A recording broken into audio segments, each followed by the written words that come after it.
Welcome to Infidelity Truths. Before we dive into today's gripping story, please take a second to like this video and subscribe to our channel.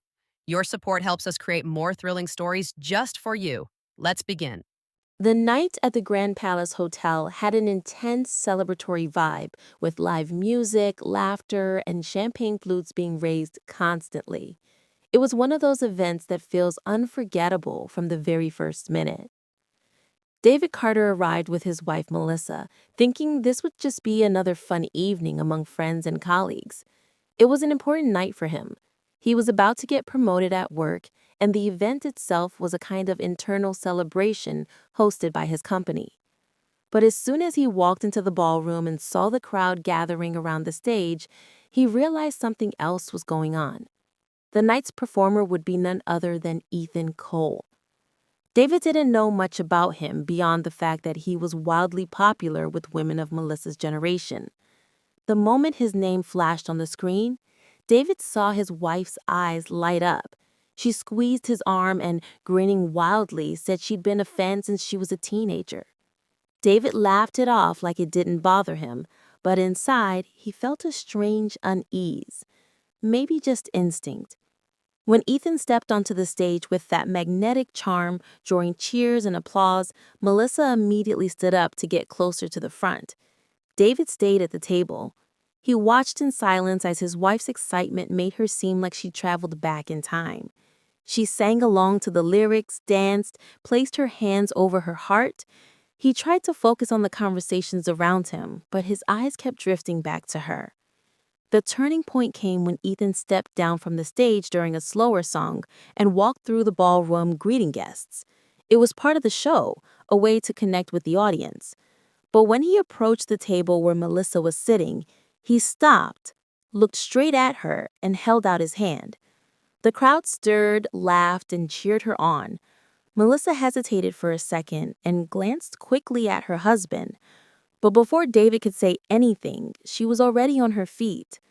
That moment sparked something in David, something uncomfortable, almost impossible to put into words. She walked toward Ethan as if under a spell, and then the two of them started dancing.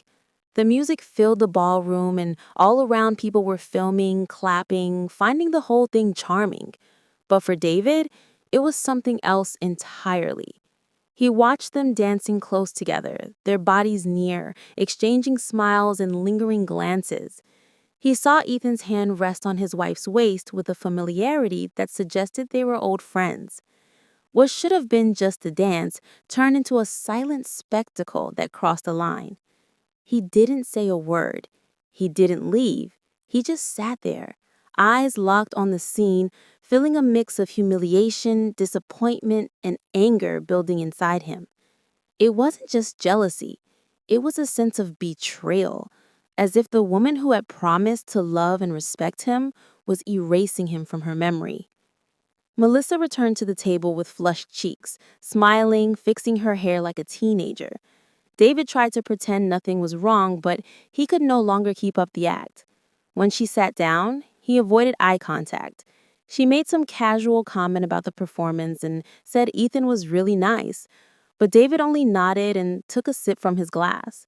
In his mind, the image of the two of them pressed together still throbbed like a slow, heavy punch.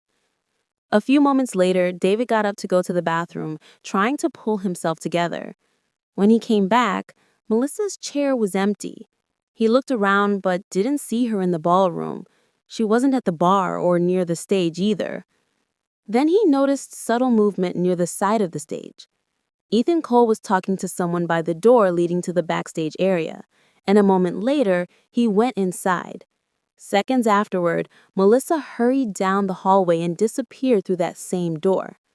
David's body reacted before his mind could catch up. He stood up and headed straight there.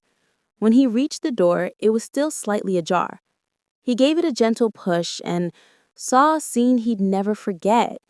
Ethan and Melissa kissing like secret lovers, holding each other in a way that screamed desire, as if they rehearsed it for years. Time seemed to slow down. David stared at them for seconds that felt like hours, unable to believe what he was seeing. The betrayal wasn't just physical, it was emotional.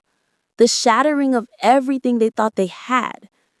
When Melissa realized she'd been seen, she pulled away quickly, startled and desperate.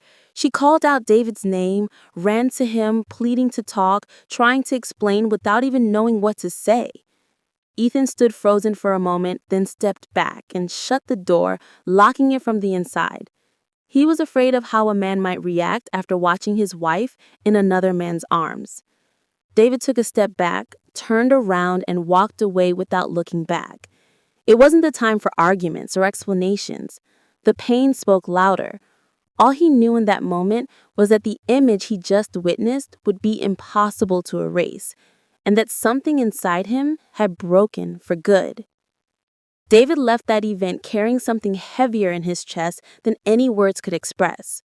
For hours, he wandered the city with no destination, trying to figure out when the woman who shared his days had crossed the line between admiration and betrayal. He went home only to grab a few clothes and disappeared for 3 days, as if he needed to detox from everything he'd seen. He slept in cheap hotels, ate fast food without tasting it, and stared at the ceilings of unfamiliar rooms while Melissa's face blended with Ethan's in his memory. He couldn't imagine any explanation that would erase the scene from the dressing room. What he felt that night wasn't just jealousy. It was the rupture of something deeply intimate, as if the ground beneath his story had suddenly cracked open. When he finally returned home, the silence was deafening. Melissa was kneeling in the middle of the living room, her eyes red, her face swollen. She was trembling, muttering disjointed words, trying to justify herself. She said it had been a momentary madness, a fan's impulse, that it meant nothing to her. She begged him to believe her, swore she'd do anything to earn back his trust. David stood there watching her without showing any reaction. It was as if every word she spoke hit an invisible wall he'd built during those days away. Slowly, Melissa realized she was there, but he wasn't the same man who'd left the hotel. His eyes were cold, his voice unnaturally controlled. When she asked what she could do to fix her mistake, he took a deep breath and said plainly, without raising his voice, "I'll only forgive you if your sister Hannah sleeps with me." The silence that followed seemed to swallow everything. Melissa was stunned, eyes wide, body stiff. She asked if she'd heard him right. David repeated it the same way, as if reading a verdict. She started saying it was absurd, cruel, that he'd lost his mind. She shouted that she'd never allow something like that. But with every word, David remained unmoved. This wasn't a negotiation. It was a condition that sounded more like punishment than a proposal. He offered no explanation, no detours. He simply made it clear that if she refused, their marriage would end right there. It was a tone Melissa had never heard from him before, a hardness that scared her more than any threat ever could. Desperate, she left the house with her phone in hand and called Hannah. She cried as she told her everything, expecting her sister to react with outrage and refuse to take part in such a charade. But after hearing the whole story, Hannah fell silent for a few seconds and replied in a way that shattered Melissa. "If it saves your marriage, I'll do it." Melissa nearly dropped the phone. She tried to convince her it wasn't necessary, that David was just hurt, that this was all delusional. But Hannah stayed calm. She said that if it meant helping fix her sister's mistake, she'd do whatever it took. Melissa hung up, her hands shaking. She stood there, staring at the floor, feeling like everything was spiraling out of control. Her husband's demand, her sister's response, her own behavior at the hotel. It all felt like a nightmare unfolding in sequence, as if every wrong choice had built a maze she no longer knew how to escape. That night, she lay in bed and stayed awake until dawn, trying to imagine what the next day would bring. There was no relief, only a growing fear that her marriage was already beyond repair, even if Hannah went through with the condition. Meanwhile, David locked himself in the bedroom, reflecting. He wasn't driven by desire for Melissa's sister. This was something else entirely. An extreme gesture meant to give his wife even a fraction of the pain he'd felt. He spent hours wondering if he was going too far, if there was a limit to the suffering he wanted to inflict. But every time he closed his eyes, the image from the dressing room returned. He believed that somehow this performance would make Melissa understand the depth of the wound she'd caused. And while she cried in the next room, he remained still, silently planning the next move in this reckoning. The following night, Hannah arrived at David's house without makeup. Her face clean, her hair pulled back carelessly, and an expression far too calm for someone about to cross such an absurd line. She carried a small backpack and an unsettling silence. Melissa was with her but chose not to come inside. She said she'd respect her husband's request and return only in the morning. Hannah didn't argue. She walked in alone. David was already waiting, seated in the living room, eyes fixed on nothing, as if this meeting were just another task to complete. At first, neither of them spoke. They just stared at each other for a few seconds that felt far too long. Hannah set her backpack on the floor, sat down, and took a deep breath. What Melissa didn't know was that David had already called Hannah before making his proposal. They'd been close friends long before his marriage to Melissa. In fact, it had been Hannah herself who'd introduced them years ago. During that call, he'd laid out what sounded like a crazy idea, asking his wife to have her sister sleep with him. He explained he had no intention of touching Hannah. He only wanted to create an impact strong enough to make Melissa grasp the magnitude of his pain since that night in the dressing room. After hearing everything, Hannah agreed to take part in the charade, fully aware that nothing would happen between them. She was there to help, even if it meant stepping into an uncomfortable situation. David broke the silence with a short sentence that shattered any expectations. "Thanks for coming." Hannah nodded unsurprised. She'd expected a strange night, a heavy performance, but she knew exactly what role she was playing. There was no sexual tension in the air, only a silent pact of complicity. David got up, went to the kitchen, and returned with a Chinese food menu. He asked what she'd like to order. Hannah let out a quiet, disbelieving laugh at the contrast between the outrageous proposal he'd made to her sister and the bizarre normalcy they were now sharing. They randomly picked dishes, and while waiting for the delivery, they started talking. At first, the conversation was superficial, almost formal, as if they were reconnecting after years apart. But gradually, the tension gave way to memories. They talked about their teenage years, family gatherings, the time when David was just Melissa's shy boyfriend. They laughed at old stories and allowed themselves a lightness no one would have expected on a night like this. Hannah mentioned she'd never understood why Melissa had grown so cold over the years. And David, instead of defending her, simply agreed that he'd noticed the change too, and had pretended it was just a phase. He confessed he'd felt invisible in his own marriage, as if he occupied only a symbolic space, and that the betrayal in the dressing room had been the final confirmation of something that had already been crumbling. As they ate, Hannah listened carefully, never interrupting. She absorbed every word like someone who understood an old pain. And even though she already knew it was all staged, she still felt the weight of it. She admitted that she agreed to take part in the charade because she wanted to confront her sister, to make Melissa realize her choices had real consequences. This strange planned night was a way to bring her back to reality, to show her that certain wounds open doors that are hard to close completely. As dawn approached, the two of them were still there, as if they just reconnected after a long emotional exile. David thanked Hannah once more for agreeing to take part in something so unusual. He reaffirmed that he had no intention of sleeping with her, never had, and that above all, he hoped that seeing her own sister cross that line in her place would help Melissa understand the abyss she'd created. Near sunrise, the doorbell rang. Melissa was back, anxious, her eyes heavy, her breathing shallow. David opened the door and looked at her. Before she could say anything, he pointed to Hannah, who was sitting on the couch with an empty takeout box beside her. Melissa looked from both of them, trying to piece together what had happened. And then David spoke, direct and without hesitation. I didn't do anything, but now you know what it feels like.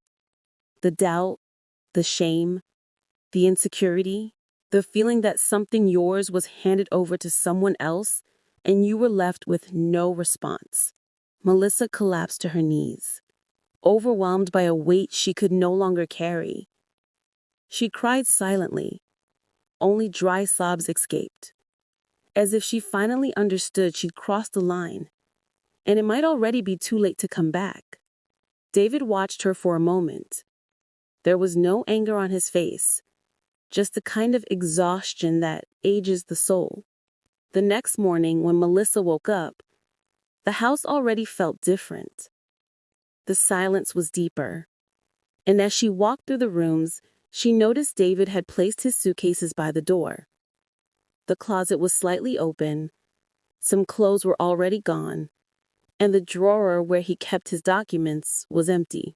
His absence was loud, even without a single word. She still tried to start a conversation, asked what he planned to do, where he was going, if there was still any hope. David gave only the bare essentials. He said he'd booked a temporary apartment, needed time away to sort his thoughts, and would leave his lawyer's number in case she wanted to move things along quickly. Melissa begged for more time, pleaded for them to try therapy, to at least attempt a fresh start. He looked at her with empty eyes, as if he'd already explored every path inside himself and realized staying would mean clinging to something that no longer existed. As he zipped his suitcase shut, Melissa talked about their marriage, their plans, their trips, the good times they'd shared. She tried using memories as a bridge to bring him back. But David no longer responded with his heart, only with logic. He said he remembered it all, that none of it had been erased, but that forgiveness and coexistence are very different things. He could forgive the mistake, but he'd never be able to wake up next to someone who'd gotten so lost in her own ego that she forgot she was married. He left the house without a speech, without drama, just closed the door with the certainty that he'd ended a chapter. Melissa stood there, staring at the door, as if at any moment he'd return, saying it was all just a cruel joke, a scare tactic to provoke regret. But minutes turned into hours, days into weeks, and David never came back. His absence began to weigh differently. It wasn't just guilt anymore. It was emptiness. It was a meaningless routine. She started looking at old photos and wondering where she'd lost herself. She remembered the small moments she'd ignored his presence, the jokes she hadn't laughed at, the conversations she'd avoided because she was busy on her phone. She began to understand that betrayal isn't just a kiss or a touch.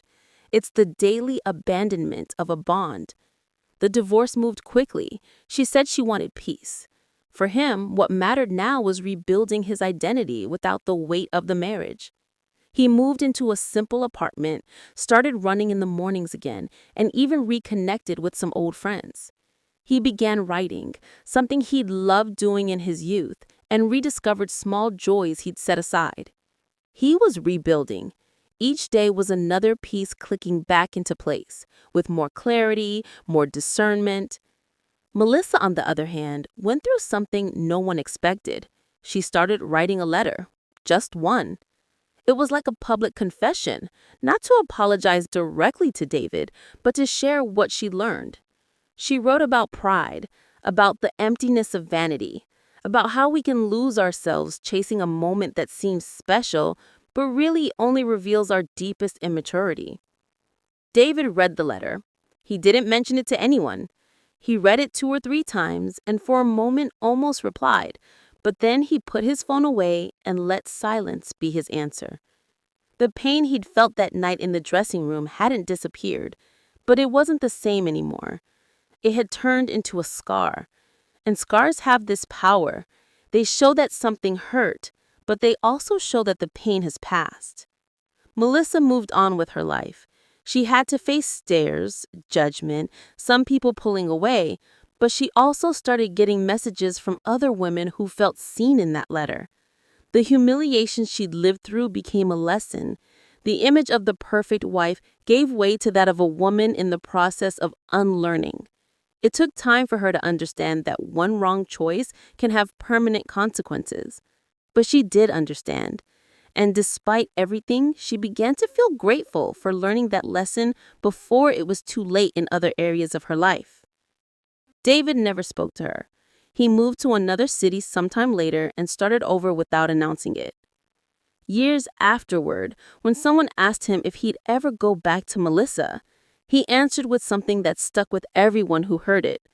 Sometimes the purest form of love is leaving, because it's by walking away that we teach the other person not to destroy what they should have protected.